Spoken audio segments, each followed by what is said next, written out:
MTA International, reaching the corners of the earth.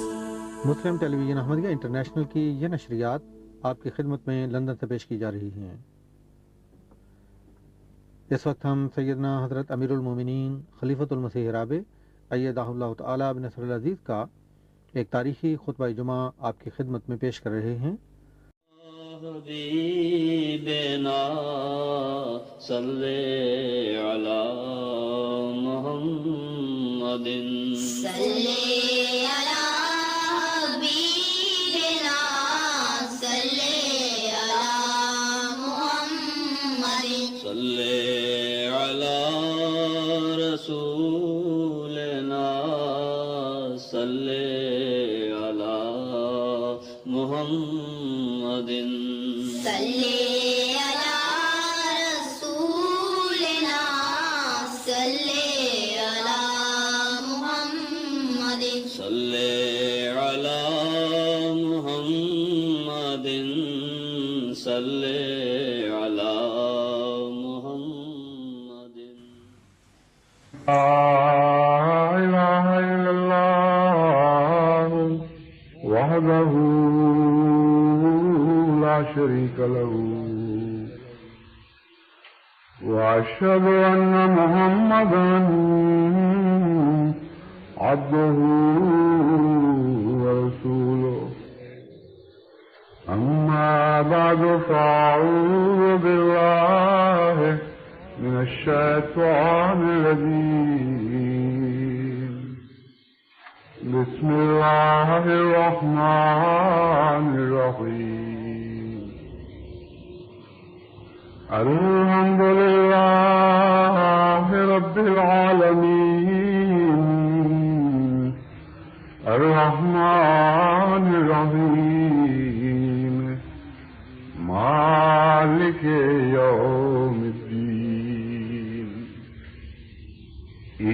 إياك نعبد وإياك نستعين اهدنا الصراط المستقيم صراط الذين أنعمت عليهم غير المغضوب عليهم ولا الضالين۔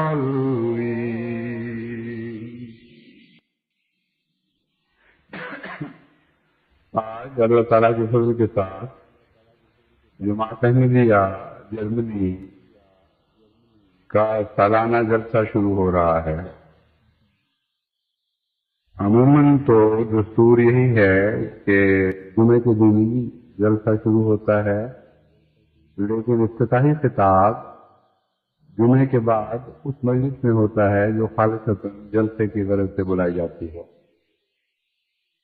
لیکن اس روایت سے ہٹ کر آج میں نے اس خواہش کا اظہار کیا کہ میرا خطاب جو افتتاحی ہے وہ جمعے پر ہی رکھ لیا جائے اور جمعہ اور افتتاحی خطاب اکٹھے ہو جائیں، کیونکہ مجھے اس کے جمعے اور افتتاحی خطاب جب اکٹھے ہو چکے ہیں ان کے مان بعد واپس جانا ہے، اور واپسی سے پہلے مان بات تو نہیں کہنا چاہیے تھا، کچھ عرصے کے بعد، لیکن واپسی سے پہلے بہت سے اور کام ہیں جو یہاں کرنے ہیں، کچھ میٹنگز ہیں مجلس عاملہ وغیرہ سے، کچھ اور دوسرے جماعتی کاموں کے سلسلے میں وقت صرف کرنا ہے، اس لیے مجبوراً میں باقی وقت آپ کے ساتھ نہیں رہ سکوں گا۔ لیکن ابھی میں نے شاید تو اس بارے میں بات کی ہے کہ اگر جمعے کے مان بعد اسی جگہ اسی طرح بیٹھے ہوئے جلسہ شروع ہونا ہے تو فوراً بعد میں چلا گیا تو اس کا مجھے بھی صدمہ ہوگا، آپ کو بھی اس کا خیال ہوگا کہ ٹھیک ہے جمعے میں افتتاح تو ہو گیا لیکن جو باقاعدہ آغاز ہوا تھا اس میں موجود نہیں تھا۔ اس لیے میں نے تھوڑی سی یہ ترمیم کر لی ہے اس پروگرام میں کہ جمعے کے بعد جب جلسہ شروع ہوگا تو تلاوت اور نظم میری موجودگی میں ہو جائیں گے، اس کے بعد افتتاحی دعا بھی ہم اکٹھے کر لیں گے، پھر میں آپ سے اجازت چاہوں گا۔ دوسرے، اس کی اتنی بھی ضرورت پیش آ گئی کہ آپ لوگوں کو جب تک نعرے نہ لگائیں مزہ نہیں آتا، اور یہ آپ کی مجبوری خاص طور پر ہے، کیونکہ دنیا کی جتنی بھی جمہوریہ جماعتیں میرے نظر میں ہیں، اور بہت بڑی تعداد ہے جو میری نظر میں ہے، ان میں نوجوانوں کا ایسا تناسب اور کہیں نہیں جیسا جرمنی میں ہے۔ اس وقت یہ جماعت کا اجتماع ہے، لیکن سرسری نظر سے کوئی پہچان نہیں سکتا کہ یہ جماعت کا اجتماع ہے یا خدا الانبیاء کا اجتماع ہے۔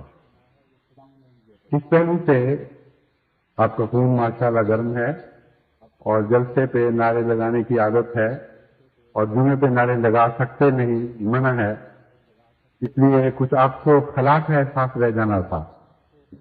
تو چند منٹ جو آپ کے ساتھ گزاروں گا اس پر بے شک جتنے نعرے لگانے لگا لینا، لیکن جمعے کے آداب کو ملحوظ رکھتے ہوئے اس خطاب کے درمیان، اس خطاب کے دوران ہرگز کسی قسم کی کوئی آواز بلند نہ ہو۔ گزشتہ چند خطبات میں تقویٰ کی طرف جماعت کو توجہ دلاتا رہا ہوں، اور یہ سلسلہ ابھی آگے بڑھانے کا پروگرام ہے۔ آج بھی اسی موضوع سے متعلق میں چند باتیں آپ کے سامنے رکھتا ہوں، کچھ ہو سکتا ہے پہلے بھی بیان کر چکا ہوں، لیکن بطور خاص آج کے اجتماع میں سمجھتا ہوں کہ تقویٰ کے ایک دو ایسے پہلو ہیں جن کا یہاں بیان کرنا بہت ضروری ہے۔ میں اس سے پہلے بتا چکا ہوں کہ تقویٰ ایسے خوف کو نہیں کہتے جیسے کسی جنگلی جانور سے یا فردی حوے سے خوف ہوتا ہے۔ تقویٰ کا یہ ترجمہ اللہ کا خوف اختیار کرو، اللہ کا ڈر اختیار کرو، یہ ایک زبان کی مجبوری ہے، ورنہ حقیقت میں ڈر اور خوف تقویٰ کے مضمون کو ہرگز بیان نہیں کر سکتے۔ وجہ یہ ہے کہ ڈر کے نتیجے میں تو انسان دور بھاگتا ہے، جس چیز سے خوف ہو اس سے ہٹتا ہے اور بچتا ہے، اور اللہ کے تعلق میں تو خدا تعالیٰ تقویٰ کے ذریعے بندے کو اپنی طرف کھینچتا ہے۔ جتنا تقویٰ کا معیار بڑھتا چلا جاتا ہے اتنا ہی زیادہ انسان اپنے آپ کو خدا کی گود میں محسوس کرتا ہے۔ حضرت مسیح موعود علیہ السلام فرماتے ہیں، ابتدا سے تیرے ہی سایہ میں میرے دن کٹے، گود میں تیری رہا میں مثل طفل شیر خار۔ کیا میرے آقا، مجھے تو جب سے ہوش آئی ہے میں نے اپنے آپ کو تیرے ہی سایہ رحمت تلے پایا ہے، گود میں تیری رہا میں مثل طفل شیر خار۔ عمر گزرتی گئی مگر میں نے ہمیشہ اپنے آپ کو تیری گود میں اس طرح محسوس کیا جیسے ایک دودھ پیتا بچہ اپنی ماں کے گود میں ہوتا ہے۔ تو دودھ پیتے بچے کو تو ہر دوسری چیز سے خوف ہوتا ہے سوائے ماں کی گود کے، بلکہ اس کا خوف کا احساس ہی ماں کی گود سے علیحدگی کے نتیجے میں شروع ہوتا ہے۔ ایک دودھ پیتے بچے کی نفسیات پر جب ماہرین نفسیات نے مزید غور کیا اور تحقیق کی تو ان کو پتہ چلا کہ اس کے لیے سوائے گود کے اور خصوصاً ماں کے گود کے اور کوئی امن کی جگہ نہیں، اور جو بچے اس گود سے محروم رہ جائیں وہ ہمیشہ کئی قسم کی نفسیاتی بیماریوں کا شکار رہتے ہیں، ان کا احساس تحفظ اٹھ جاتا ہے، وہ اپنے آپ کو خالی اور بغیر دفاع کے پاتے ہیں۔ تو تقویٰ کا یہ معنی کرنا کہ خدا کا خوف اختیار کرو، ان معنوں میں جن معنوں میں لفظ خوف کو ہم سمجھتے ہیں، یہ لفظ تقویٰ سے بہت سی ضرورتی زیادتی ہوگی، کیونکہ اس کا حقیقی مفہوم اس کے بالکل برعکس ہے۔ خوف ان معنوں میں کہ اس خوف میں ہمیشہ مبتلا رہو کہ خدا سے دور نہ چلے جاؤ، کیونکہ خدا کی دوری کا خوف جو ہے اس سے ڈرتے رہنا، یہ ہے تقویٰ کی حقیقی تعریف۔ اس سلسلے میں آپ کو اس سے پہلے خطبات میں یہ بتا چکا ہوں کہ تقویٰ دو مرکزی فطرت کے سرچشموں سے پوچھتا ہے۔ ایک محبت سے اور ایک خوف سے. وہ خوف کن معنوں میں ہے اس سلسلے میں آئندہ آپ کے سامنے کچھ بیان کروں گا. وہ کون سا خوف ہے جس میں تقویٰ کی جڑیں وابستہ ہوتی. لیکن بنیادی طور پر سب سے اعلیٰ تقویٰ، سب سے اونچے درجے کا تقویٰ خالصتاً محبت میں جڑیں رکھتا ہے اور محبت الہی سے پیدا ہوتا ہے. بس قرآن کریم میں جب فرمایا ان خیر الزاد التقویٰ، کہ زاد راہ سفر کا خرچ سب سے اچھا تقویٰ ہے، تو اولین معنی اس آیت کے یہ ہیں کہ جہاں کا بھی تم سفر اختیار کرو خدا کی محبت لے کے چلو. خدا کی محبت اگر تمہارے ساتھ رہی تو تمہیں کبھی روحانی طور پر ضعف اور کمزوری کا احساس پیدا نہیں ہوگا. ہمیشہ تمہاری رضا تمہارے ساتھ ہوگی، تمہاری تقویت کے سامان تمہارے ساتھ چلیں گے، اور کبھی بھی تم اپنے آپ کو بغیر رزق کے نہیں پاؤ گے. اس سلسلے میں چند باتیں جو میں آپ کے سامنے خصوصیت کو رکھنی چاہتا ہوں یہ ہیں کہ بہت سے احمدی ایسے نوجوان اور بڑے اور چھوٹے بھی ہیں، مرد بھی ہیں اور عورتیں بھی، جنہوں نے جرمنی کا سفر اختیار کیا اور اسی طرح دیگر ممالک کا سفر اختیار کیا. ان کے سفر کی بنا یا ان کے سفر کی وجہ مختلف تھی اور مختلف ہے، ہمیشہ مختلف رہے گی، کیونکہ ہر انسان بین ہی ایک وجہ سے سفر نہیں کرتا. کچھ ایسے ہیں جن کو جذباتی طور پر شدید تکلیف پہنچی ایک ایسے ملک میں بستے ہوئے جہاں ان کے بنیادی حقوق پر پہرے بٹھا دیے گئے، ہر قسم کے مذہبی حقوق ان کے تلف کر لیے گئے، اور ان کے بزرگوں کو جن سے وہ بڑی محبت اور عقیدت رکھتے تھے ان کو مسلسل گالیاں دی گئیں اور دی جاتی رہیں اور اب بھی دی جاتی ہیں، اور علم سے ان کو زبان کھولنے کی اجازت نہیں. تو نوجوان بسا اوقات اس صورتحال کے نتیجے میں یا تو اپنے اوپر اپنا ضبط کھو بیٹھتے ہیں اور کچھ ایسی حرکت کر گزرتے ہیں جو ان کے لیے بھی اچھی نہیں اور جماعت کے لیے بھی اچھی نہیں. اور بسا اوقات یہ بھی ہوتا ہے کہ اگر ایسا نہ کریں اور ضبط رکھیں تو ایسے نوجوان نفسیاتی بیماریوں کا شکار ہو جاتے ہیں. تو کچھ ایسے لوگ تھے جنہوں نے اس دباؤ کے نتیجے میں ہجرت کی. کچھ ایسے لوگ تھے جنہوں نے واقعتاً جسمانی طور پر بھی تکلیفیں اٹھائیں، قید و بند کی صورتیں دیکھی، گالیاں کھائیں، پتھر کھائے، گلیوں میں گھسیٹے گئے.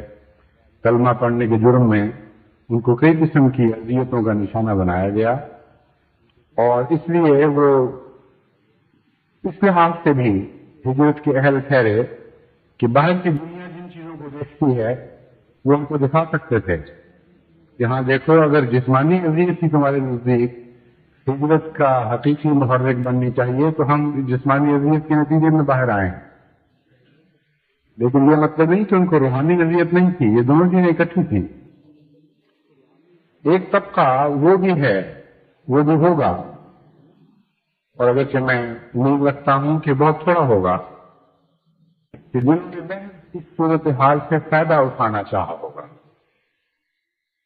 انہوں نے یہ سوچا ہوگا کہ اس ہجرت کے دور طوفان میں جب لوگ جا رہے ہیں ہم بھی جائیں اور اپنی زندگی کی کیفیت بدلیں، اپنی اقتصادی حالات بدلیں، ہمارے گھر والے غریب ہیں، مشکلات سے گزارا کر رہے ہیں، تو باہر نکلیں اور ان کے لیے بہتر کمائی کی صورت پیدا کریں. جذبہ تو یہ بھی نیک ہے، لیکن اس نیکی کے اندر ایک تھوڑی سی خرابی کا عنصر بھی شامل ہو جاتا ہے.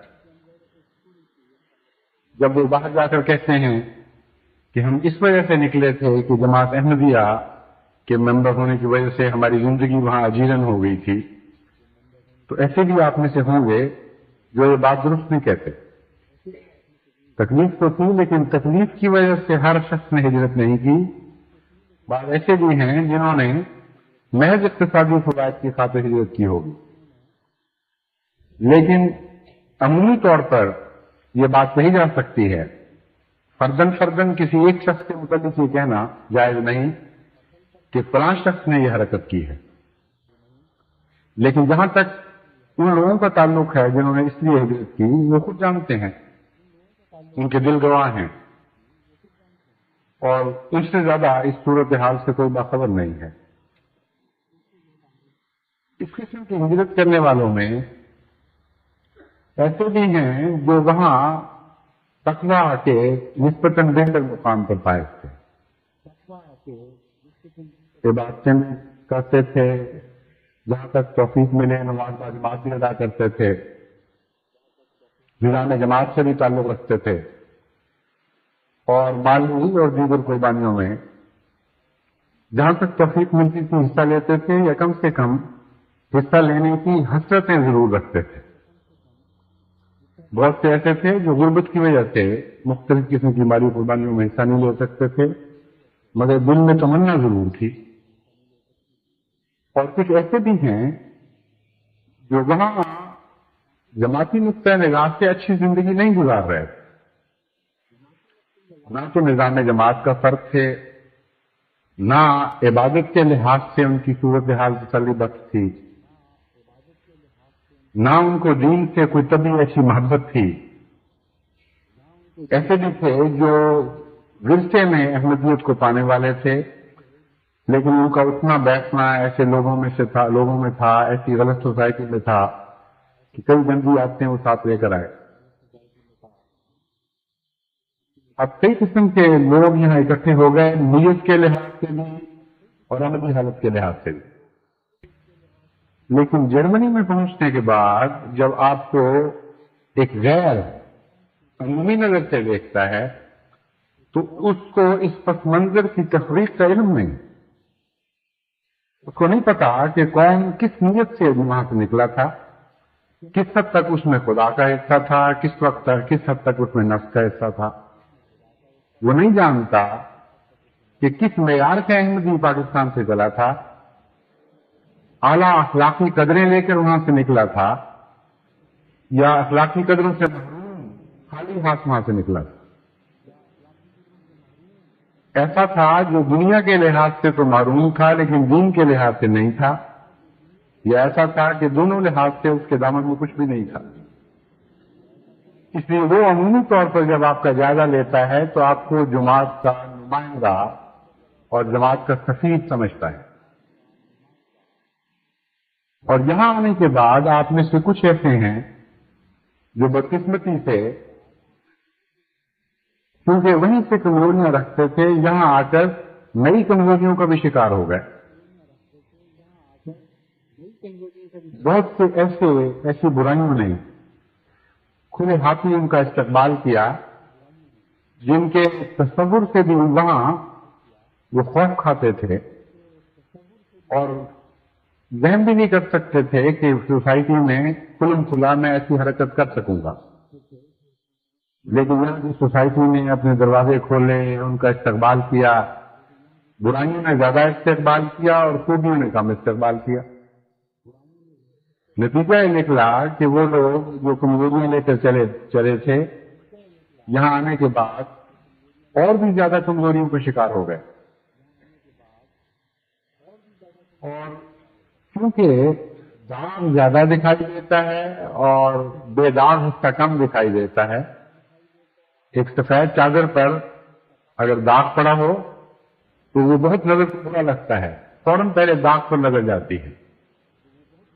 بعض لوگ جو ناخنوں سے کام لیتے ہیں صفائیوں کا، انڈسٹریل ہو یا دکانوں کا یا گھروں کا، وہ جب صفائی کے بعد گھر میں داخل ہوتے ہیں یا دکان میں داخل ہوتے ہیں تو چاروں طرف نظر ڈالتے ہیں، اور صفائی ان کو خوشی نہیں دیتی، لیکن جو گندا داغ ہے وہ جہاں بھی پڑا ہو وہی نظر ان کو پکڑ لیتی ہے، کہتے ہیں اچھا اس کا نام تم نے صفائی رکھا ہوا ہے، تو گندا داغ رہ گیا ہے، تم کمزور ہو، تم نکمے ہو، اور کئی قسم کی سخت زبانیں اس کے خلاف استعمال کرتے ہیں اور اس کی صفائی کو بھول جاتے ہیں۔ تو ایسی جماعت جو دنیا کے سامنے جماعت کے بانی نے تقویٰ کے اعلیٰ معیار کے طور پر، نمونہ کے طور پر پیش کی ہو، جس کے متعلق اس نے دعویٰ یہ کیا ہو کہ میں تم ہی میں سے نسبتاً کمزور اور ادنا حالت میں لوگوں کو پکڑتا ہوں اور اللہ کی دی ہوئی توفیق کے ساتھ ان میں ایک پاک تغیر پیدا کرتا چلا جا رہا ہوں. ایک نئی روحانی پرندوں کی جماعت تمہاری مردہ مٹی سے پیدا کر رہا ہوں. یہ دعویٰ کیا ہو تو دنیا کی نگاہ اور بھی زیادہ برائیوں کی تلاش میں مستعد ہو جاتی ہے اور بہت نمایاں طور پر اس کو گندے داغ دکھائی دینے لگتے ہیں. اور اگر یہ داغ زیادہ ہوں اور بدقسمتی سے ایسے لوگ زیادہ آئے ہوں جو کمزوریاں لے کر باہر نکلے ہیں تو دیکھنے والا بالعموم باقی سب کو نظر انداز کر کے انہی کمزور لوگوں پر نظر رکھے گا اور جماعت احمدیہ کے متعلق جو بھی تصور باندھے گا ان کو پیش نظر رکھ کر باندھے گا. اس لحاظ سے آپ پر بہت ہی زیادہ ذمہ داری عائد ہوتی ہے. اور پھر جب آپ سے یہ توقع کی جاتی ہے کہ آپ تبلیغ کریں، آپ انقلاب عظیم برپا کر دیں، اس ملک کی حالت بدل دیں، اس ملک کا شکریہ اس طرح ادا کریں کہ انہوں نے آپ کو اقتصادی اندھیروں سے روشنی کی طرف نکالا ہے، آپ ان کو روحانی اندھیروں سے روشنی کی طرف نکالیں. اور حل جزاء الاحسان الا الاحسان کا یہ عمل کر کے دکھائیں کہ ادنا احسان کے بدلے ان پر اعلیٰ احسان کریں. جب آپ سے یہ توقع کی جاتی ہے تو وہ کمزوری والا پہلو اور بھی زیادہ نمایاں ہو کر تکلیف دہ شکل میں سامنے آ جاتا ہے.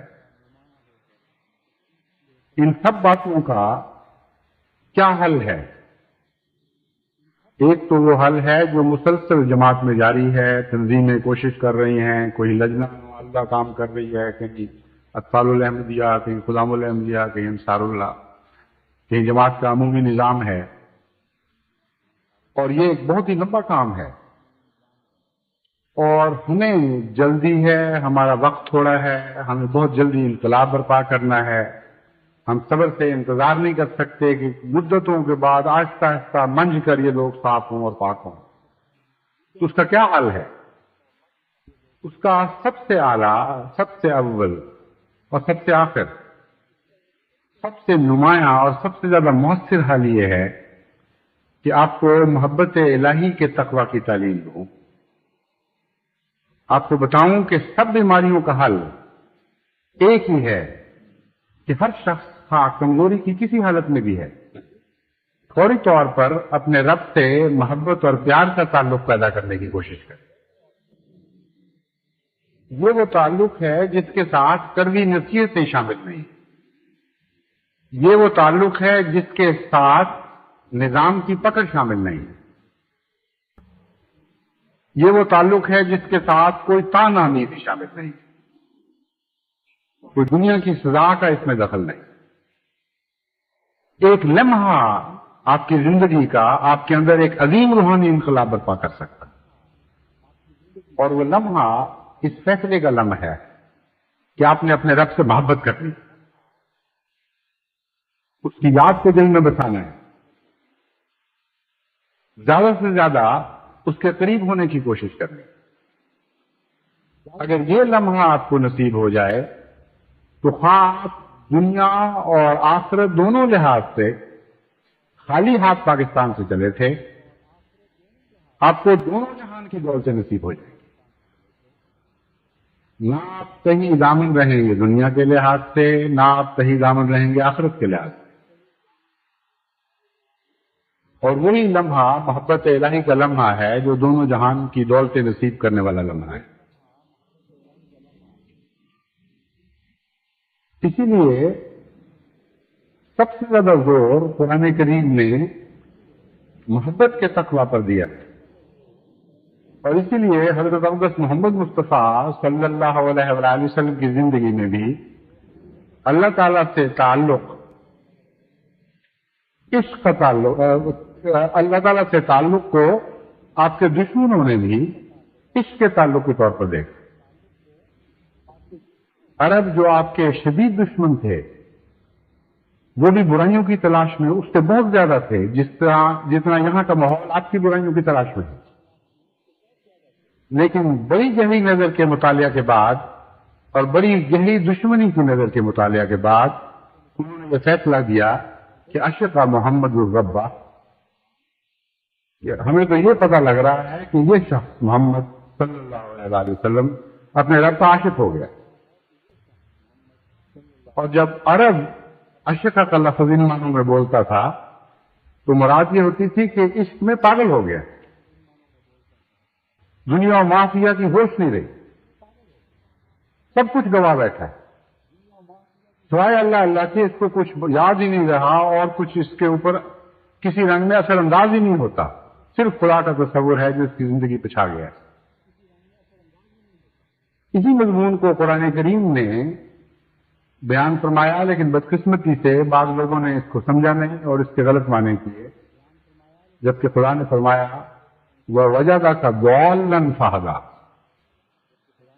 اے محمد تیرے رب نے تجھے ضال پایا اور تجھے ہدایت دی. ضال کہتے ہیں اس شخص کو بھی جو گمراہ ہو جائے، اور اس شخص کو بھی جس کو ہوش ہی باقی نہ رہے، کسی خیال میں ایسا کھویا جائے، کسی عشق میں ایسا مبتلا ہو جائے کہ دنیا و ما فیہا ہاتھ سے گوا بیٹھے اور سوائے ایک خیال کے کوئی خیال اس کے لیے باقی نہ رہے. تو ضالن سے مراد یہ تھی کہ اللہ نے تجھے اپنے عشق میں ایسا سرگردان پایا کہ سب کچھ تیرے ہاتھوں سے کھویا گیا، سوائے خدا کے ذکر کے کچھ بھی باقی نہیں رہا. بس اس حالت کو دیکھ کر اللہ نے تجھ پر پیار کی نظر ڈالی، فہدا، اس نے پھر خود تیری ہدایت کا سامان فرمایا، یعنی اپنا وصل عطا کیا. تو حقیقت یہ ہے کہ سب سے آسان سفر خدا کی راہ میں اور سب سے زیادہ قوی تربیت کرنے والا عنصر تقویٰ کا عنصر ہے، جو محبت الہی پر مبنی ہو. اس کے بغیر آپ کا ہر سفر مشکل ہوگا. بہت سے لوگ مجھے جرمنی سے خصوصیت کے ساتھ خط لکھتے ہیں اپنی مشکلات میں دعاؤں کے لیے. کئی قسم کے مسائل ہیں جن کا وہ ذکر کرتے ہیں، اور اللہ تعالیٰ کے فضل سے مجھے ان کے لیے توفیق بھی ملتی ہے، اور مجھے یہ معلوم کر کے خوشی ہوتی ہے کہ ان کی توجہ دعا کی طرف ہے. لیکن بعض دفعہ ایسے خطوں سے بعض تکلیف دہ شکلیں بھی سامنے آتی. بعض لوگ لکھتے ہیں کہ ہم نے اتنی دعائیں کی، کچھ بھی نتیجہ نہیں نکلا، اتنی سرخپائی خدا کے سامنے کی، اتنا کچھ مانگا، لیکن ابھی تک کچھ نہیں ہوا، اس لیے آپ کچھ اور زور لگائیں کہ یہ کام ہو جائے. تاثر یہ پیدا ہوتا ہے کہ گویا ہر شخص کی دعا سننے اور اسے ماننے پر خدا پابند بیٹھا ہوا ہے. ایسے لوگ دعا کا فلسفہ ہی نہیں سمجھتے. حقیقت یہ ہے کہ دعا کا فلسفہ بھی تقویٰ کے بغیر سمجھ نہیں آ سکتا. ابھی کل کی بات ہے، وہاں بیلجیم میں مقامی بیلجین احمدیوں سے میں نے گفتگو شنید کی تو ان کو اس طرف متوجہ کیا، اور اسی مضمون کو روشنی ڈالتے ہوئے میں نے بعض باتیں ان کے سامنے کھولی جو میں آپ کے سامنے خدا سے دعا مانگنے والے بندے مختلف انواع کے بندے ہوتے ہیں، مختلف قسموں کے لوگ ہیں. کچھ ایسے ہیں جن پر جب تک انتہائی مصیبت کا وقت نہیں آتا وہ خدا سے دعا مانگنے کی طرف متوجہ نہیں ہوتے. شدید بے قراری پیدا ہو جائے، غرق ہو رہے ہوں، کینسر نے گھیر لیا ہو، مر رہے ہوں، ایسی قسم کی کوئی اور ناگہانی مصیبت یا پرانی بیماری بڑھتے بڑھتے ناقابل علاج ہو چکی ہو، جب ایسی مشکلات کا سامنا آتا ہے تو پھر وہ خود بھی دعا کرتے ہیں اور غیروں کو بھی، دوسروں کو بھی دعا کے لیے لکھتے ہیں. یعنی ضرورت میں وہ جو حد سے بڑھ جائے وہ خدا کی یاد دلاتی ہے. اور کچھ ایسے ہیں جو وقتاً فوقتاً ضرورت کے وقت خدا کو یاد کرتے رہتے ہیں اور ضرورت پورا ہونے پر بلا بھی دیتے ہیں. لیکن کچھ ایسے ہیں جو ضرورت سے بے نیاز اپنے رب سے پیار کا تعلق رکھتے ہیں. خدا ان کی زندگی کا جز بن چکا ہوتا ہے. وہ اس کے بغیر رہنے کا تصور ہی نہیں کر سکتے. ان تینوں گروہوں کی حالتیں مختلف ہیں. پہلا گروہ جو ہے وہ تو اس قسم کا نظریہ رکھتا ہے کہ میں بھی تجھے اس وقت یاد کروں گا جب اور کوئی چارہ ہی نہیں رہے گا، اور اس سے ادنا حالت میں تجھے یاد کرنے کا کوئی سوال نہیں. جب ہر بات، ہر طاقت مجھے چھوڑ دے گی، جب کوئی اور سہارا باقی نہیں رہے گا، پھر میں تجھے یاد کروں گا، لیکن اس طرح کہ آزماؤں گا. اگر تم نے میری بات مان لی تو میں تیری عزت کروں گا، اگر نہیں مانی تو میں تجھے 100 گالیاں میں دوں گا کہ تو کہاں سے خدا بنا پھرتا ہے. میں نے تو اتنی حد کر دی، ماتھا رگڑا، منتیں کی، اور تم نے بات ہی نہیں سنی. میری دعاؤں کو ہوتے ہوئے میرا فلاں دوست مر گیا، میں فلاں مصیبت کا شکار ہو گیا، میرا قرضہ نہیں اترا، یہ نہیں ہوا، وہ نہیں ہوا، اور تو عجیب خدا ہے، اس لیے میرا تجھ سے کوئی تعلق نہیں تھا. ان کی دعا حقیقت میں ایک چیلنج کا رنگ رکھتی ہے، ایک مقابلے کا رنگ رکھتی ہے، ایک بغاوت کا رنگ رکھتی ہے. وہ چاہتے ہیں کہ خدا کو جب بھی یاد کریں ایک نوکر کے طور پر یاد کریں، ایک ادنا غلام کے طور پر یاد کریں، اور وہ بھی روزمرہ بلانے والا نوکر نہیں، ایسا نوکر جو کہیں دور بٹھایا گیا ہو، جس کی شکل دیکھنا بھی انسان عام حالات میں گوارا نہ کرتا ہو، لیکن کبھی ضرورت مجبور کر دے کہ ہاں اسے ضرور بلایا جائے اور اس سے کوئی گندا، کوئی مشکل کام لیا جائے. اس دعا کو دعا کہنا کہاں کی عقل مندی ہے؟ اس دعا کے متعلق یہ تصور باندھنا کہ یہاں دل سے نکلے گی اور عرش پر فوراً سنی جائے گی، وہ کہاں کی ہوش مندی ہے؟ لیکن اللہ اپنے بندے پر اتنا مہربان ہے کہ فرماتا ہے کہ بعض دفعہ ایسے بندوں کی بھی میں سن لیتا ہوں، اور یہ جانتے ہوئے بھی سن لیتا ہوں کہ جب خطرے ٹل جائیں گے تو مجھ سے اعراض کریں گے، مجھے بھول جائیں گے، میرا نام بھی نہیں پھر لیں گے، اور ان کو دوبارہ کریں گے جو میرے خلاف میرے سوا انہوں نے شریک بنا رکھے ہیں. پھر بھی خدا کبھی کبھی ایسے بندوں پر مہربانی فرماتا ہے کیونکہ وہ بہت ہی مہربان ہے. لیکن جہاں تک انسان کے زاویہ نگاہ کا تعلق ہے، اس کا ہرگز حق نہیں، ہرگز اس کو زیبا نہیں کہ اس دعا کو حقیقی معنی میں دعا سمجھے اور پھر اس دعا پر ایسا انحصار کرے کہ گویا خدا پابند ہو چکا ہے اس حکم کو ماننے پر، اور اگر نہیں مانے گا تو پھر میں سمجھوں گا کہ کوئی نہیں. جو لوگ ایسی شرطیں لگاتے ہیں اور ایسی حرکتیں کرتے ہیں، ان کو معلوم ہی نہیں کہ خدا کیا ہے. اور یہ وہی لوگ ہیں جن کی سنی بھی جائے تو تب بھی وہ خدا کو پا کر کھو دیتے ہیں. انہیں کے متعلق قرآن کریم فرماتا ہے کہ ہم جانتے ہیں کہ بڑے غرض بندے تھے، میں نے تو ان کی سن لی، انہوں نے مجھے چھوڑ دینا ہے کیونکہ اس لائق نہیں کہ میرے ساتھ رہیں. اس لیے دراصل ان کا چھوڑ دینا اس بات کو ظاہر کرتا ہے کہ ان کی دعا سنتے وقت خدا جانتا تھا کہ ضرورت تو میں پوری کر دوں گا لیکن میرے ساتھ رہنے کے لائق نہیں. اسی قسم کی ایک دعا کا ذکر قرآن کریم میں اس فرعون کی دعا کے ذکر کے طور پر ملتا ہے جو موسیٰ علیہ الصلوۃ والسلام کے مقابلے پر نکلا تھا. جب وہ غرق ہونے لگا اس نے دعا کی کہ اے خدا تو مجھے نجات بخش، میں آج اس وقت موسیٰ اور ہارون کے رب پر ایمان لاتا ہوں. گویا ایمان لانا فرعون کا اتنا بڑا خدا پر احسان تھا تو اس کے نتیجے میں اس کی ساری خطائیں، سارے مظالم اچانک معاف ہو جانے چاہیے تھے اور اچانک وہ مقبول بندہ بن جانا چاہیے.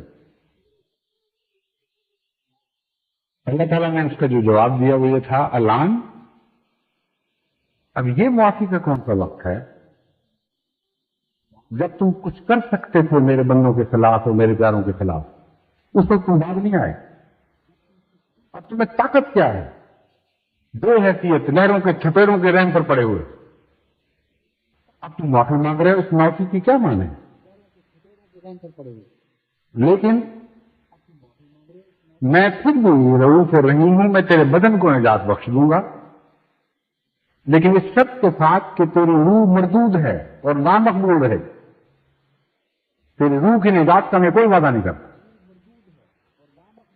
بس ایسے بندے جو محض اپنی ضرورت کے وقت خود غرضی کے نتیجے میں خدا کی طرف مائل ہوتے ہیں، بعض دفعہ سنی بھی جاتی ہیں، فرعون کی سنی ہوئی تھی میں ہوں، لیکن خدا اس کے باوجود ان کی روحوں کو قبول نہیں کرتا، کیونکہ وہ بدن کی خاطر خدا کی خدمت میں حاضر ہوتے ہیں اور ان کی آس، ان کی تمنا خدا سے بہت ہی چھوٹی اور بہت ہی گھٹیا ہوتی ہے، اللہ سے پیار کے نتیجے میں اس کے پاس نہیں جاتے۔ بس آپ میں سے جو ضرورت مند ہیں وہ نہ ہوں جو اس قسم سے تعلق رکھتے ہیں۔ اگر پہلے خدا کو یاد کرنے کی عادت نہیں تھی تو مصیبت میں یاد کرا دیا، لیکن پھر اس شرط کے ساتھ دعا کیا کریں کہ ہم حقدار نہیں، ہمیں ساری زندگی تجھ سے اراض، ہماری ساری زندگی گناہوں اور غفلتوں کا شکار ہو گئی، جو کچھ تو نے دیا تیرا کرم تھا، جو کچھ تو نے عطا کیا تیرا رحم تھا، ہم کسی چیز کے بھی حقدار نہیں تھے، اب تو ہمیں عطا فرما دے تو تیری عنایت ہے، نہ بھی عطا فرما تو کم سے کم اپنا تو بنا لے، آئندہ کی زندگی میں ہمیں یہ اطمینان کو نصیب کر کہ ہم تیرے ساتھ رہیں اور تیرے ساتھ رہنے والے ہیں اور کبھی تو اسے بے وفائی نہ کریں۔ یہ اگر دعا کریں ایسی مصیبتوں میں مبتلا لوگ تو ان کی دعا کی بھی کیفیت بدل جائے گی، ان کی اپنی زندگیوں کی کیفیت بھی بدل جائے گی، آنن فانن وہ اپنے آپ کو ایک نئی زندگی میں پائیں گے، نئی حالت میں دیکھیں گے اور محسوس کریں گے کہ انہیں وہ دن نصیب ہوا ہے جس کے بعد کوئی موت نہیں ہے، ایک ابدی زندگی۔ پھر دوسری قسم کے لوگ ہیں جو نسبتاً ادنا درجے کے نسبتاً اعلیٰ مقام پر ہیں، لیکن پھر بھی ادنا یعنی نہایت اعلیٰ مقام پر تو نہیں، لیکن ان کے مقابل پر بہتر مقام پر فائز ہوتے ہیں۔ چھوٹی موٹی ضرورتوں کے بعد وہ خدا کو یاد کرتے رہتے ہیں اور جب وہ ضرورتیں ٹل جاتی ہیں تو پھر بھولتے بھی جاتے ہیں ساتھ ساتھ۔ تو اس بات کو بھول جاتے ہیں کہ محبت کا تعلق دو طرفہ ہوا کرتا ہے۔ اگر آپ خدا کو یاد کرتے ہیں اس وقت جب آپ کو خدا کی ضرورت ہے، تو جب خدا کو آپ کی ضرورت ہوتی ہے اس وقت بھی تو اسے یاد کیا کریں۔ خدا کو ضرورت کیسے ہوتی ہے؟ خدا کے دین کو آپ کی ضرورت ہوتی ہے، خدا کے بندوں کو آپ کی ضرورت ہوتی ہے۔ اگر اپنی ضرورت کے وقت آپ کسی دوست کو یاد کیا کریں اور دوست کی ضرورت کے وقت اس کو بھول جایا کریں تو آپ جانتے ہیں کہ وہ دوست آپ کے متعلق کیا سمجھے گا، اور رفتہ رفتہ اگر تعلق تھا بھی تو وہ گرتے گرتے بے تعلقی اور بعض دفعہ پھر دشمنی میں بھی تبدیل ہو جاتا ہے۔ آپ کے ساتھ اگر کوئی ایسا سلوک کرے کہ جب ضرورت پڑے آپ کے پاس آ جایا کرے، منتیں خوشامد کرے، خوشامدیں کرے، معافیاں مانگے اور کہہ دے کہ اب میرا کام کر دو، مجھ سے بڑی غلطیاں ہوئی، بس آپ اس کی بات مان بھی لیتے ہیں، رحم کا بھی سلوک کرتے ہیں، عفو کا سلوک کرتے ہیں، معاف کرتے چلے جاتے ہیں، مگر کب تک؟ اگر مسلسل اسی طرح کرے کہ جب آپ کو ضرورت پیش آئے تو وہ آپ سے منہ موڑے، اعراض کرے، بلکہ باتیں بنائے اور کہے کہ تم آ گئے ہو اپنا کام کروانے کے لیے، تمہیں پتہ ہی نہیں کہ ہماری اور ذمہ داریاں کتنی ہیں، تمہیں تو ہوش ہی اور کوئی تو سمجھتے ہو کہ میں خالی تمہارے خاطر بیٹھا ہوں۔ اگر اس قسم کی باتیں کرے تو آپ کے دل میں اس کی کیا قدر باقی رہ جائے؟ اللہ بھی بندوں سے بندوں والا معاملہ فرماتا ہے، ورنہ وہ تو لامحدود ہے۔ ذاتی طور پر وہ کیا سوچتا، کس طرح سوچتا، اس کے احساسات ہیں یا نہیں ہیں، یہ سارے ایسے راز ہیں جن کو خدا کے سوا یا ان بندوں کے سوا جن کو راز عطا فرمائے اور کوئی نہیں جانتا۔ اس کا بندوں سے معاملہ اس طرح ہوتا ہے کہ جیسے بندے ویسے ہی ان کے لیے وہ بن جاتا ہے۔ اس لیے خدا کو سمجھنے کے لیے اپنی فطرت کو سمجھنا ضروری ہے، اپنے احساسات کو پہچاننا ضروری ہے۔ چنانچہ حضرت اقدس محمد مصطفیٰ صلی اللہ علیہ وآلہ وسلم نے یہ راز ہمیں سکھلا دیا، اور بڑا گہرا راز ہے، بہت سادہ سا فقرہ ہے، لیکن اس میں معرفتوں کا سمندر پنہاں ہے۔ آپ نے فرمایا کہ اللہ تعالیٰ نے گویا آپ کو خبر دی، انا عند ظن عبدی بی، بندے کا ظن تو مجھے سما ہی نہیں سکتا ویسے، لیکن میں بندے کے زن کے مطابق ہو جاتا ہوں. مطلب یہ ہے کہ ایک چھوٹا سا بچہ ایک لمبے چوڑے قداور باپ کو تو پہنچ نہیں سکتا، وہ جھک جاتا ہے، نیچے ہو کے اس کی پیشانی کا بوسہ لے لیتا ہے یا اس کو اٹھا کے گلے سے لگا لیتا ہے. تو حضرت صلی اللہ علیہ وسلم کو اللہ تعالیٰ نے یہ راز سمجھا دیا ہے کہ بندے کا کسی بھی مقام پر ہو، میرے مقابلے پر تو اتنے ادنا، اتنے بے حقیقت، اتنے بامانی ہیں، ان کا دماغ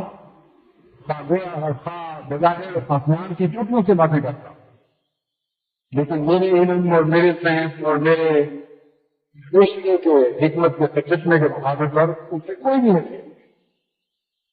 کس طرح ہمارا ملاپ ہو؟ کیسے ممکن ہے کہ ہم اکٹھے ایک سطح پر ایک دوسرے سے باتیں کر سکیں؟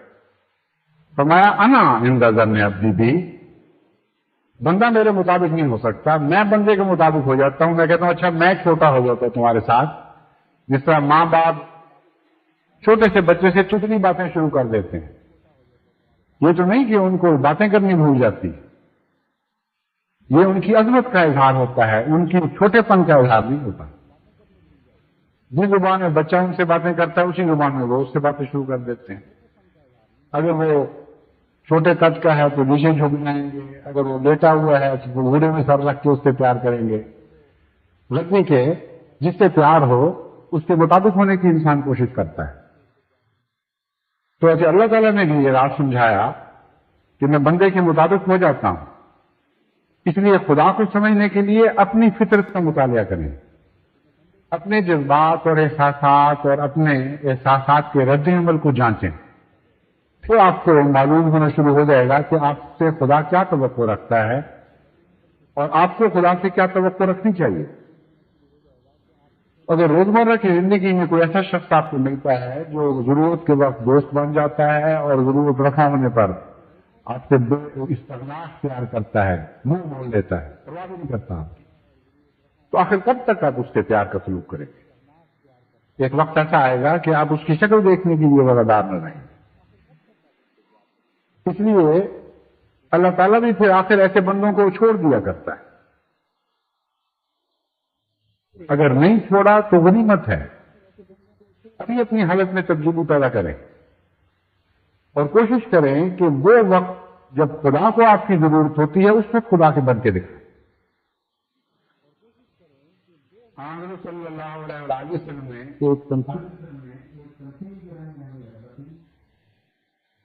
ایک خدا کا راہ قیامت کے لیے آپ بندوں سے کہے گا کتنا رہے گا. دیکھو میں جھوکا تھا، میں باہر آیا تو مجھے کھانا نہیں کھلایا،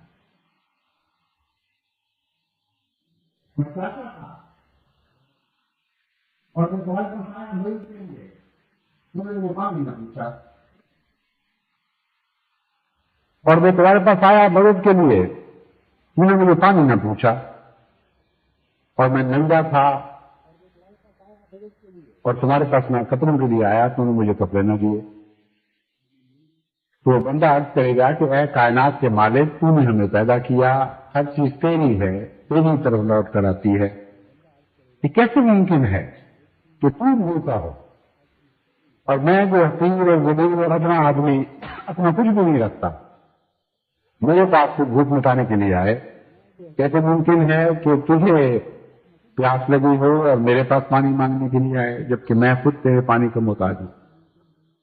کیسے ممکن ہے کہ تو ننگا ہو اور مجھے ننگے بدن کے پاس مجھ سے کپڑے مانگنے کے لیے آئے؟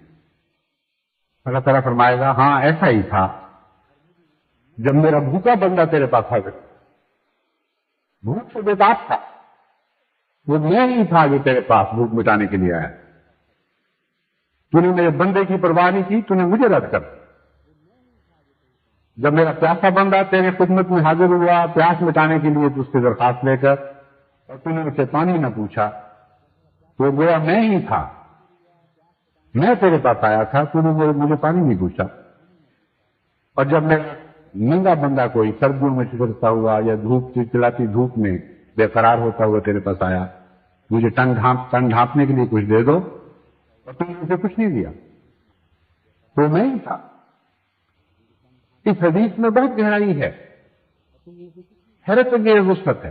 اس کے ذریعے آپ خدا سے اپنے معاملات کو پرکھ سکتے ہیں اور نئی قرب کی راہیں اس حدیث سے آپ تلاش کر سکتے ہیں۔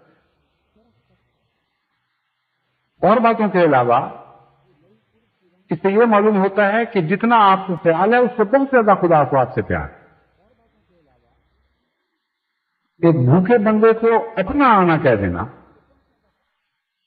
یہ بتاتا ہے کہ ہر بھوکے پر خدا کی نظر ہے، لیکن چونکہ یہ آزمائش کی دنیا ہے، یہ بتاتا ہے کہ ہر بھوکے پر خدا کی نظر ہے، لیکن چونکہ یہ آزمائش کی دنیا ہے، اس میں خدا اپنے بنائے ہوئے نظام کو توڑتا نہیں، لیکن توقع رکھتا ہے کہ خدا کے دوسرے بندے خدا کے کمزور اور محتاج بندوں کی ضرورتیں پوری کریں گے، اور جب وہ نہیں کرتے تو جس طرح آپ کو تکلیف پہنچتی ہے محتاجی کی نگاہ سے کسی کو دیکھنے کی، سوال کی نظر کسی پر ڈالنے کی اور پھر رد ہو جانے کی، اسی طرح خدا اس تکلیف کو اپنی تکلیف بنا لیتا ہے۔ کتنا حیرت انگیز، کتنا عظیم الشان، کتنا رؤوف الرحیم خدا ہے جو اپنے ہر حقیر و ذلیل بندے پر اس طرح کی پیار کی نظر رکھتا ہے، اور اس کے مقابل پر پھر اس سے مستقل مسلسل بے اعتنائی کرتے چلے جانا گویا کہ وہ ہے ہی نہیں، اگر ہے تو صرف ہماری ضرورتیں پوری کرنے کے لیے اور ہمارے منشا کے مطابق ہم سے سلوک کرنے کے لیے۔ کتنا بڑا ظلم ہے۔ آپ جب خدا کی ضرورتیں پوری نہیں کرتے تو ایمان میں پوری نہیں کرتے کہ خدا کے بندوں کی ضرورتیں پوری نہیں کرتے، خدا کے دل کی ضرورتیں پوری نہیں کرتے۔ جب آپ سے وقت مانگا جاتا ہے آپ وقت نہیں دیتے، جب اچھے کاموں کی طرف بلایا جاتا ہے آپ حاضر نہیں ہوتے، نماز کے لیے کہا جاتا ہے تو آپ کہتے ہیں کیا مصیبت پڑی، یہ ہر وقت ہمارے پیچھے پڑا ہوا ہے، برائیوں سے روکا جاتا ہے تو آپ کہتے ہیں ہر وقت لگایا ہوا ہے اپنا کام کرے، ہر معاملے میں دخل اندازی، چندہ مانگا جاتا ہے تو کہتے ہیں ان کو تو چندوں کی پڑی ہوئی اور دوشی کوئی نہیں۔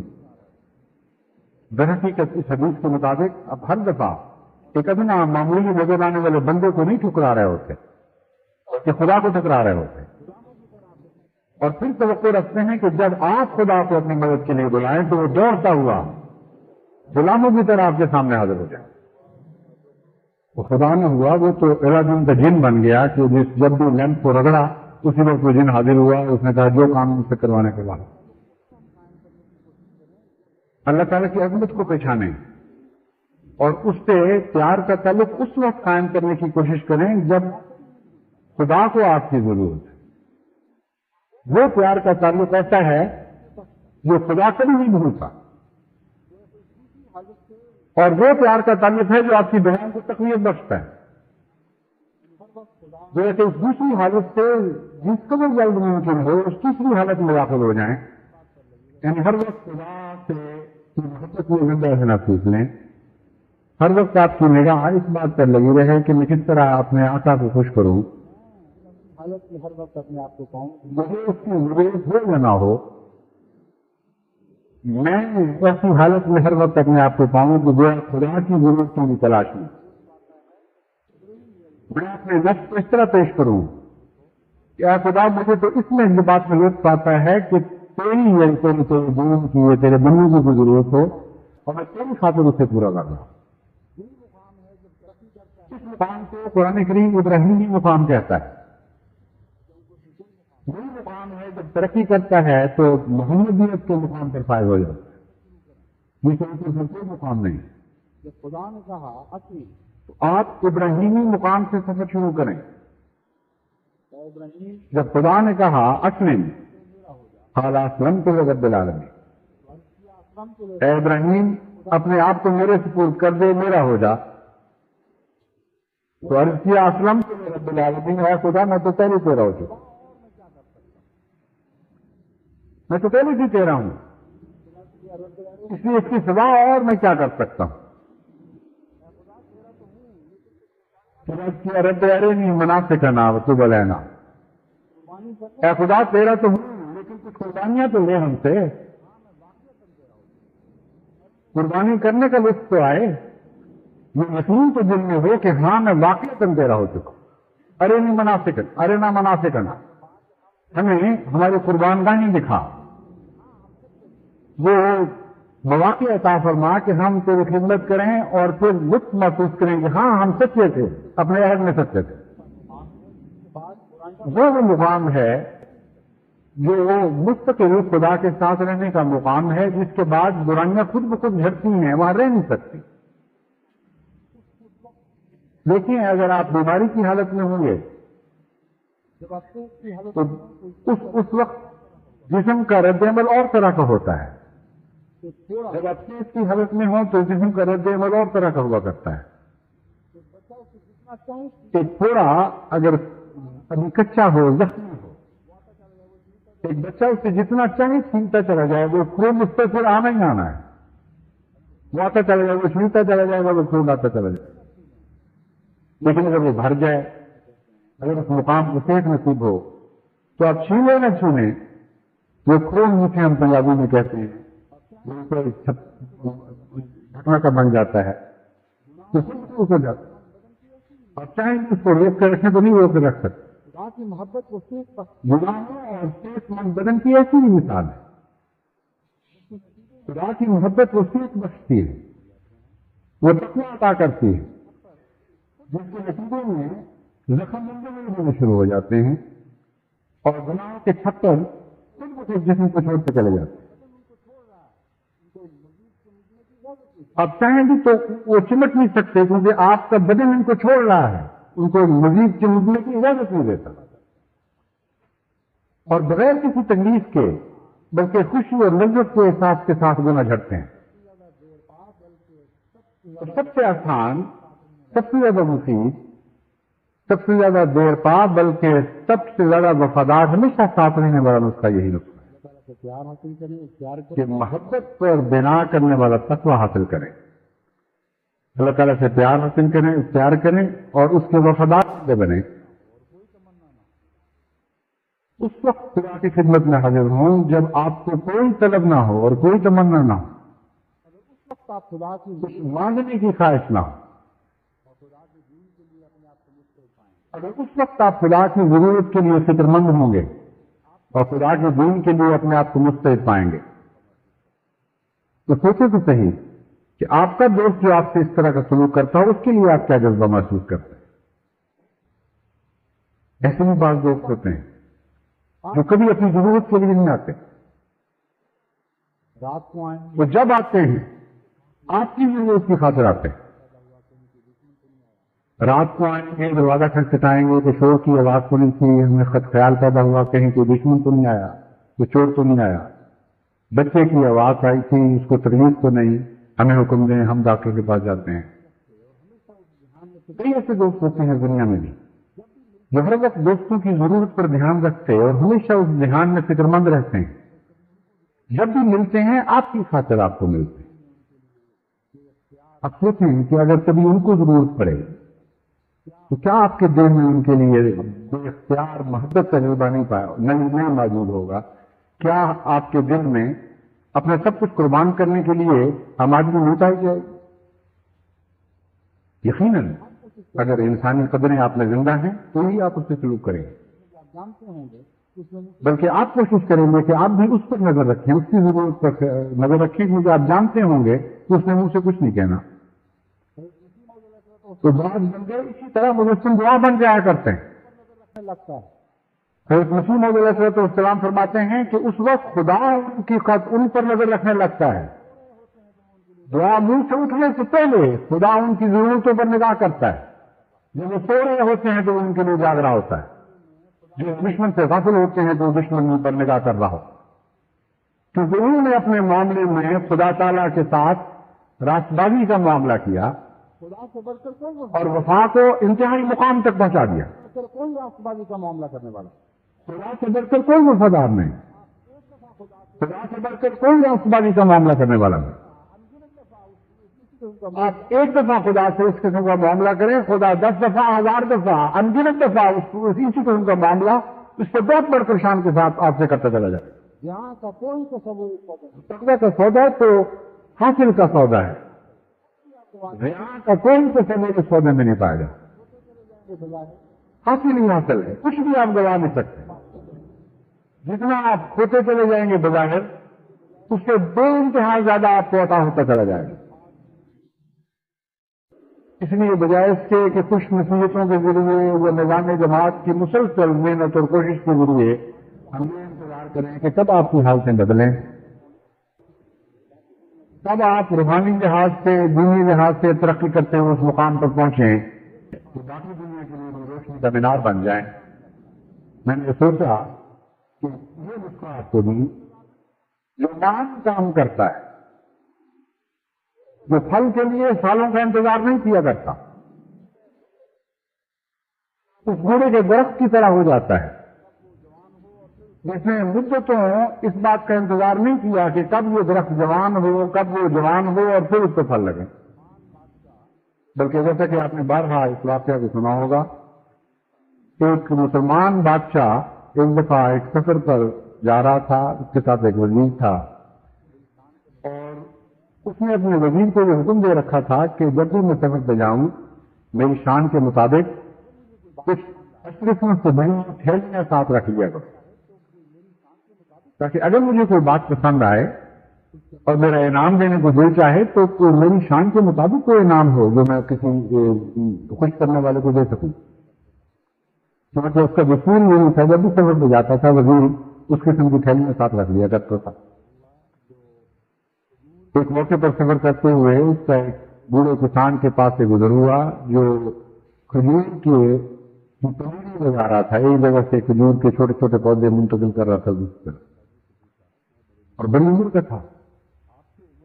بادشاہ وہاں کھڑا ہوا اور اس نے اسے تعجب سے پوچھا کہ اے بڑے میاں, آپ تو عمر کے آخری کنارے تک پہنچے ہوئے ہیں, آپ کیوں ایسا کام کر رہے ہیں جس کا پھل آپ نہیں کھا سکتے؟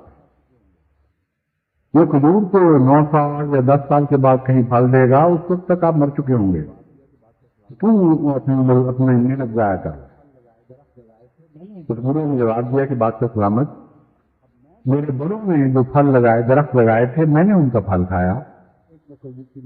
اب میں جو درخت لگاؤں گا میرے چھوٹے بعد میں آنے والے وہ پھل کھائیں گے. اسی طرح ایک نسل دوسری نسل کا شکریہ ادا کیا کرتے.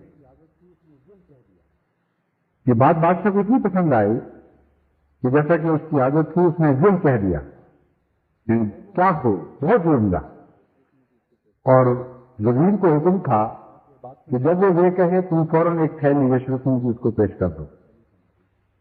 چنانچہ بادشاہ نے یہ کہا اور وزیر نے اس بوڑھے کو ایک اشرفوں کی تھیلی تھما دی.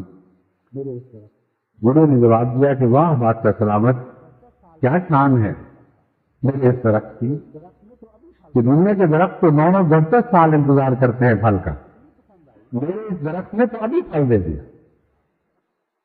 بادشاہ کو یہ بات اتنی پسند آئی کہ اس نے پھر یہ کہہ دیا, اور وزیر نے دوسری تھیلی اشرفوں کی بھری ہوئی اس بوڑھے کو پکڑا دی. بوڑھے نے کہا اللہ کے نشان, کیسا درخت تم نے عطا کیا ہے کہ دنیا کے کھجور کے درخت تو جب بھی دیتے ہیں سال میں ایک پھل دیتے ہیں, اور میرا درخت تو 2 پھل دینے لگے. بادشاہ کے منہ سے پھر یہ نکل گیا اور دوسری تھیلی اس کو پکڑا دی. لیکن ساتھ ہی بادشاہ نے کہا کہ جلدی کرو یہاں سے نکلو ورنہ یہ میرا خزانہ خالی کر دے.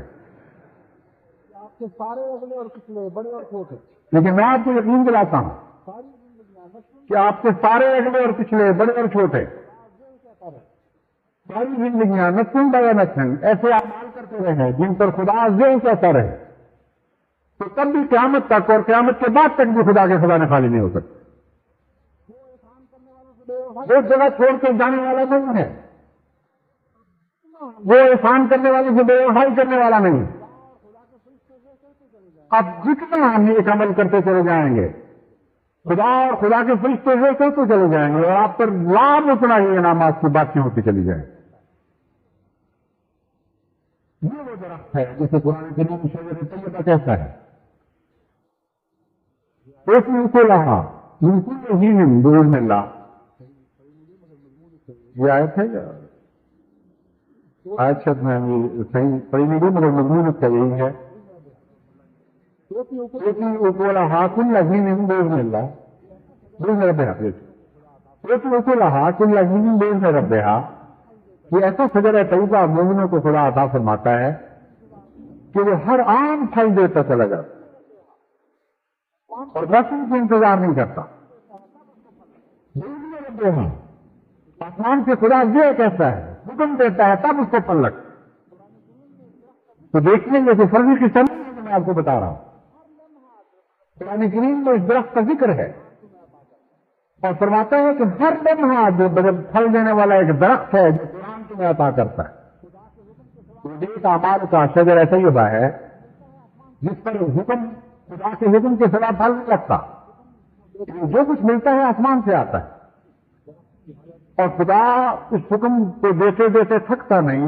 اگر آپ اس درخت کی حالت بہتر بناتے چلے جائیں گے تو یقین کریں کہ ہر لمحہ خدا زہ کی آواز بلند کرتا چلا جائے گا اور خدا کے حکم سے اس درخت کو عظیم اسلام روحانی پھل لگتے چلے جائیں گے۔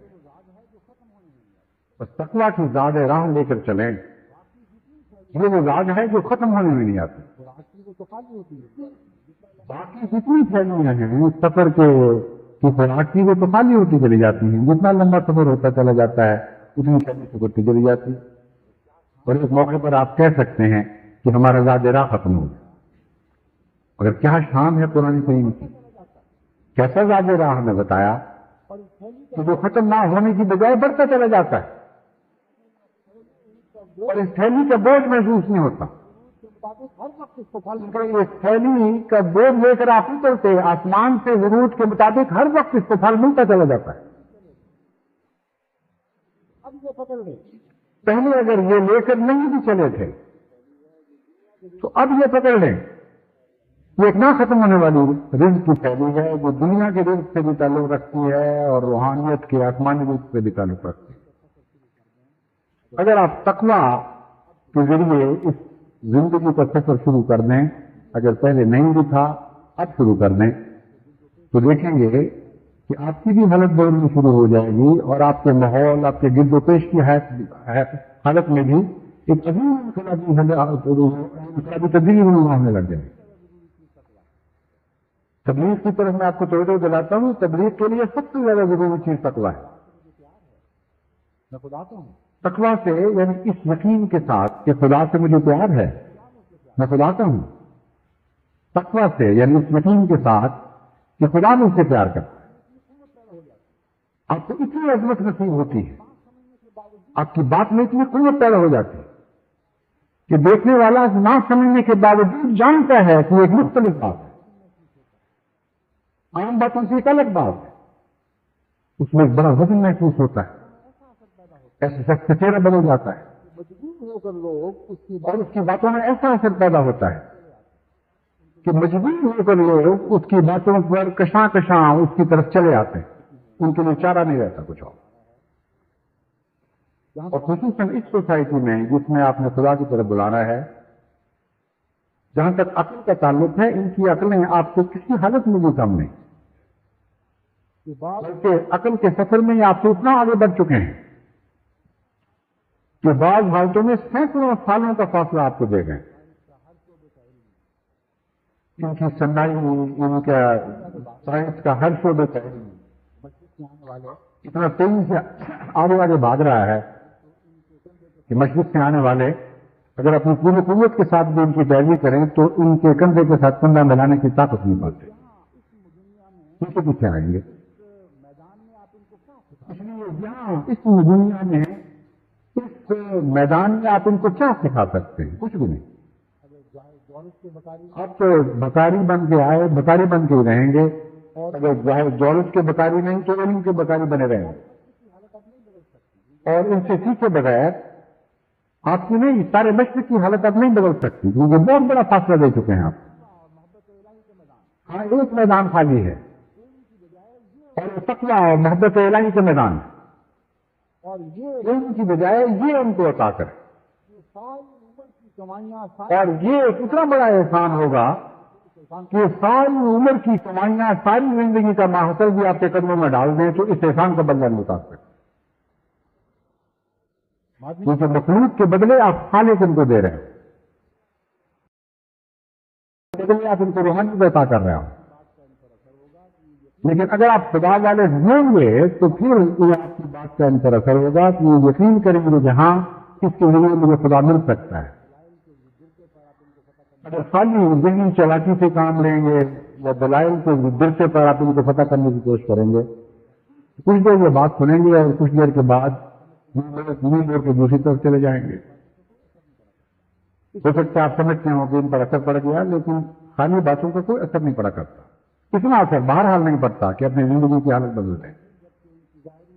اور کیسے ممکن ہے کہ یہ اپنی زندگی کی حالت کو بدل دیں جبکہ ان کی ظاہری زندگی کی حالت آپ کی حالت سے بہت بہتر ہے؟ آپ سوچیں کہ اگر کوئی خانہ بدوش جو نہایت سختی کی حالت میں زندگی بسر کر رہا ہے، آپ کو نہ صرف یہ کہے کہ تم خانہ عقیدت اس کا عقیدہ اختیار کر لو، بلکہ یہ کہے کہ خانہ بدوش بن جاؤ اور ہمارے ساتھ یہی زندگی اختیار کر لو. کتنا مشکل کام ہے. جب آپ ان کو پیغام دیتے ہیں اسلام کا اور اسلامی تہذیب کا تو اسی قسم کے فاصلے ان کو دکھائی دیتے ہیں. تمدن کی ساری آزادیاں چھیننے کی آپ ان کو تلقین کر رہے ہوتے ہیں. آپ کہہ رہے ہوتے ہیں کہ اعلیٰ زندگی، ناچ گانا، آزادی، جو چاہو کرو، جس طرح چاہو بسر کرو، اچھے کپڑے پورے پہنو، آدھے بدن پہ پہنو، نہ پہنو، سب آزادیاں، جو رنگ کا اختیار کرو. سب اداؤں کو چھوڑ دو اور جنگیوں پہن لو. اپنے پیر کو خدا کی رضا کے اندر جکڑ کے رکھو. اپنے وقت کا کچھ بھی نہ رہنے دو، سب کچھ خدا کو دے دو. اور ساتھ میں سمجھ آئے یا نہ آئے وہ زندگی کا طریقہ اختیار کرو جو ہم بتاتے ہیں کہ خدا کیوں سے چاہتا ہے. تو آپ بتائیں کہ اس نئی زندگی میں جو آپ ان کو دے رہے ہیں اور اس پرانی زندگی میں ان کو کتنے فاصلے دکھائی دیں. اگر یہ چھوڑ کر آتے ہیں تو بہت مشکل کام ہے. اس لیے اگر یہ چھوڑ کر آتے ہیں تو آپ کی خاطر نہیں، آپ کی چلاکیوں کی خاطر نہیں، اس یقین کے نتیجے میں کہ ہاں خدا یہ ہم سے چاہتا ہے. خدا کے بغیر آپ کس طرح ان کو فتح کر سکتے ہیں؟ خدا کے بغیر آپ کیسے ان میں انقلاب برپا کر سکتے ہیں؟ خدا کے بغیر کیسے تصور کر سکتے ہیں کہ آپ کی تبلیغ کسی قسم کے کرشمے دکھائے گی؟ اور خدا وہ خدا نہیں جو آسمان پر خیالی بسنے والا خدا ہے. خدا وہ خدا جو آپ کی ذات میں بچنے والا خدا ہے، وہ تبدیلیاں پیدا کرے. اس لیے ہر ذات میں خدا کو بسانا ہوگا. ہر ذات میں خدا کی محبت کا زاد راہ داخل کرنا ہوگا. اور ہر شخص کو ضروری ہوگا کہ وہ زاد راہ لے کر چلے. خدا کی محبت کے لطف بھی سکھائے ان لوگوں کو. خدا کی محبت کو سچ کو پیدا کرے. بتائے کہ ہاں میرے سے تمہیں خدا کی محبت ملے گی، مجھ سے تمہیں زندہ خدا ملے گا، نشان دکھانے والا خدا ملے گا، اپنی ہستی کا ہر عام ثبوت دینے والا خدا ملے گا. یہ آپ پیغام دیں تو پھر دیکھیں کتنی حیرت انگیز اور کتنی تیزی کے ساتھ تبدیلیاں بھی نمایاں شروع ہو جاتی ہیں. اس لیے اس بات پر زور دیں. اور کیونکہ وقت تھوڑا رہ گیا ہے، صدی اگر سب سر پہ آئی کھڑی ہے، بمشکل 2 سال سے بھی کم عرصہ باقی ہے. اس عرصے میں آپ نے کم سے کم 1000 جرمن خدا کے حضور توحفے کے طور پر پیش کرنا. لیکن اگر خدا کی محبت کا زیادہ یہ کوئی معمولی کام تو نہیں ہے، لیکن اگر خدا کی محبت کا زیادہ راہ آپ کے لے کر چلیں گے تو بالکل معمولی کام ہو جائے. جو خدا کی خاطر، خدا سے کی محبت کی خاطر وہ چاہے گا کہ خدا کے لیے دن بھی تو اس کے غلام کسی بندے کا، کیسے ممکن ہے کہ خدا اس پر نظر نہ رحم کی نظر نہ فرمائے، اس کی مدد نہ کرے، اس کے لیے راہ آسان نہ فرما دے، خود اس سے بوجھ نہ اٹھا لے؟ یہ نہیں. لازماً خدا ایسے بندے کی بات میں اثر رکھ دے گا، اس کی اداؤں کو جو نشین بنا دے گا، اس کی ہستی کو ایسی جذبیت بخشے گا کہ لوگوں کے لیے اسے رد کرنا ممکن نہیں رہے گا. اس لیے آپ اس طریق کو اختیار کرتے ہوئے اپنی زندگی کا ایک نیا سفر شروع کریں. آپ میں جو بیٹھتے ہیں جو کوئی لوگ اس سفر سے آشنا ہے، جب مجھے خط ملتے ہیں تو خط کے 2-4 سطروں سے اندازہ ہو جاتا ہے کہ کس مقام کا آدمی ہے، کس تجربے کا آدمی ہے، کس قبیل سے تعلق رکھنے والا ہے. خرید تو میرے ہوتی ہے اور محبت الہی تو ایسی چیز ہے جو مور کے بغیر رہ نہیں سکتی. ختم ہو جائے محبت الہی رکھنے والا تو دوسروں کے لیے بھی ختم ہو جایا کرتا ہے. کیونکہ خاتم النبیین کے سب سے اعلیٰ معنی یہی ہے کہ محمد مصطفیٰ صلی اللہ علیہ وسلم کو اللہ کی خاتمیت کی مہر عطا کی، محبت کی خاتمیت عطا کی گئی. اور ایسی جس سے دوسرے نبی ورثی تھی، ایسے جس سے دوسرے نبی محبت الہی کے راز حاصل کریں اور قدم قدم چلنا سوچیں. کتنا عظیم نشان نبی ہے. تو خدا کی محبت کی ایک نور ہوتی ہے، وہ ضرور لگتی ہے، وہ ضرور اپنے نشان چھوڑتی ہے. ہو جایا کرتی ہے، ادا کی کیفیت دوڑ جایا کرتی ہے، روحانی انقلاب انسان پر برپا ہو جاتا ہے. اور اس دولت سے آپ استفادہ کریں اور ایک لمحہ زندگی کا اس فیصلے کے لیے صرف کر دیں. کیا خدا میں تیرا ہونا چاہتا ہوں، میں نے فیصلہ کر لیا ہے، بہت کمزور ہوں، بہت خامیاں ہیں، ہو سکتا ہے بعد میں جو مجھ سے کمزوریاں سرزد ہوں، مگر اپنا بنائے رکھ، کبھی مایوس نہ کرنا. اس پر ہمت اور تقویٰ سے عطا کرنا کہ اگر تو میرے سوالوں کو رد بھی کرے تب بھی میں تو سوچ کی طرح محبت کرتا چلا جائے اور کبھی تو سب بڑے کا خیال دل میں نہ لانا. خدا کرے کہ ہم اس سبق کو ہمیشہ کے لیے اپنے دلوں میں گرا دے لیں، دلوں میں جانشین کر لیں، دلوں کی تہ میں بٹھا لیں. کیونکہ دل سے ہو کر سارا خون گزرتا ہے. اگر خدا کی محبت دل میں جانشین ہو جائے تو خون کے ذرے ذرے میں رقص بس جاتی ہے، وجود کے ذرے ذرے تک پہنچتی ہے. تو یہ فیصلہ کتنا آسان ہے دل میں خدا کی محبت کا فیصلہ کرنا. اللہ کرے اس کی توفیق عطا ہو اور خدا کرے جتنی توقعات آپ سے اس ملک میں عظیم شان انقلاب کی میں وابستہ رکھتا ہوں، اس سے بہت زیادہ توقعات آپ سے خدا تعالیٰ پوری کرنے کی توفیق عطا فرمائے. الحمدللہ نحمدہ ونستعینہ ونستغفرہ ونؤمن بہ ونتوکل علیہ ونعوذ باللہ من شرور انفسنا ومن سیئات اعمالنا من يهده الله فلا مضل له ومن يضلله فلا هادي له ونشهد أن لا إله إلا الله وحده لا شريك له ونشهد أن محمدا عبده ورسوله. آج نماز جمعہ اور اثر جمع ہوں گی اور ان کے مان بعد ایک نماز جنازہ حاضر پڑھائی جائے گی اور اس کے علاوہ 5 نماز جنازہ غائب ہوں گی. مکرم عظیم اللہ خان صاحب راولپنڈی کے تھے، جو مکرم سمیع اللہ خان اور احسان اللہ خان صاحب جو جرمنی میں یہاں مہاجروں کرائے ہیں، ان کے والد تھے، ان کے پاس آئے ہوئے تھے. روسی تھے، یہاں دل کا حملہ ہوا اور چند دن کی بیماری کے بعد وفات پا گئے. ان کی نماز جنازہ حاضر ہوگی. آپ نے انتظام کر دیا وہاں لانے کا جنازہ یہاں ہے نا.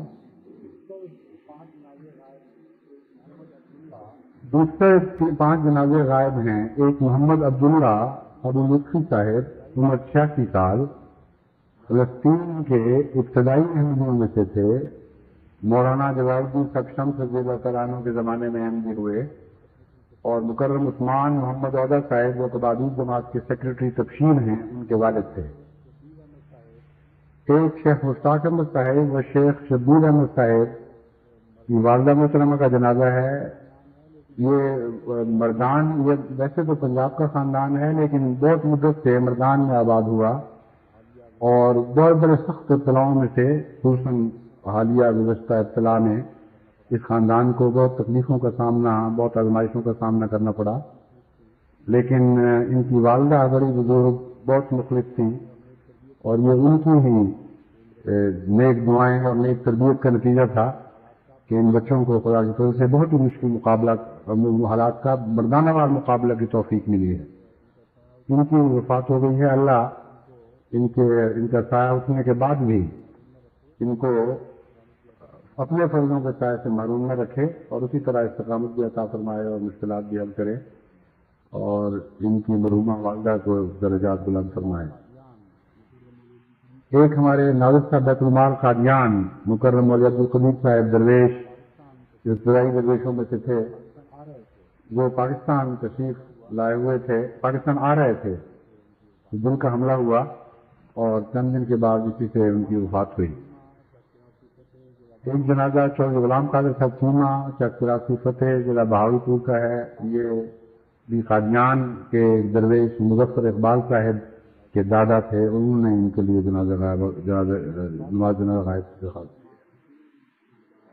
ایک پانچواں جنازہ محترمہ سکینہ بیگم صاحبہ اہلیہ اللہ بخش صاحب سکنہ وسابے والا ضلع وکاڑا کا ہے۔ یہ ہمارے ایک واقف زندگی اور جامعہ کے پروفیسر مرزا محمد بن صاحب ناز کی ہمشیرہ تھی، کافی لمبی بیماری، ان کو تکلیف دہ بیماری چلی آ رہی تھی، بڑی صابرہ شاکرہ خاتون تھی۔ ان کے لیے بھی اللہ تعالیٰ ان کی مغفرت کی دعا کریں، اللہ تعالیٰ نے ان کو فرمائے۔ نماز جمعہ اور عصر کے مان بعد انشاءاللہ یہ نماز جنازہ غائب حاضر ہوتا ہے۔ عباد اللہ رحمکم اللہ، ان اللہ یامر بالعدل والاحسان وإيتاء ذي القربى وينهى عن الفحشاء والمنكر والبغي يعظكم لعلكم تذكرون۔ اذكروا الله يذكركم وادعوه يستجب لكم ولذكر الله أكبر۔